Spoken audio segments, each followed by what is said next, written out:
Middle east में सुलगती जंग की आग ने पूरी दुनिया की धड़कनें बढ़ा दी हैं। लेकिन क्या भारत इस संकट से बचने के लिए तैयार है? क्या भारत ने अपनी तैयारी मुकम्मल कर ली है? प्रधानमंत्री नरेंद्र मोदी ने राज्यों के साथ मिलकर सुरक्षा की लक्ष्मण रेखा खींच दी है। शुक्रवार को प्रधानमंत्री नरेंद्र मोदी ने सभी राज्यों के मुख्यमंत्रियों के साथ वर्चुअल बैठक की।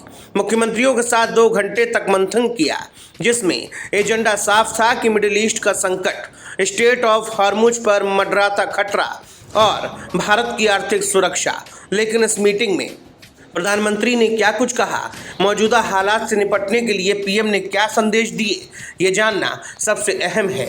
पीएम ने राज्यों को साफ शब्दों में कहा कि हमें टीम इंडिया की तरह काम करना है।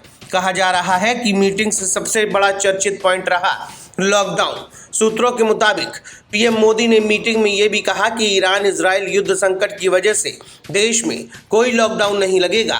यही नहीं, युद्ध का फायदा उठाकर कोई आम जनता की जेब ना काटे, इसके लिए प्रधानमंत्री ने सख्त चेतावनी दी है। साथ ही राज्यों से जमाखोरी और मुनाफाखोरी के खिलाफ सख्त कदम उठाने की अपील की।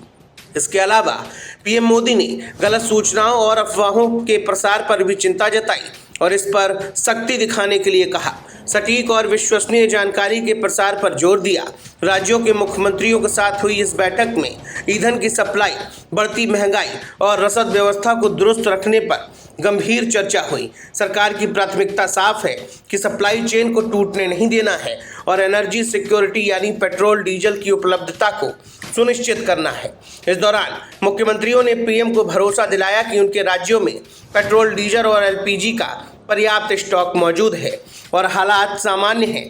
हालांकि पश्चिम बंगाल, केरल और असम जैसे 5 राज्यों के मुख्यमंत्री चुनाव और आचार संहिता की वजह से इस बैठक में शामिल नहीं हो सके, लेकिन केंद्र की नज़र पूरे देश की व्यवस्था पर टिकी है।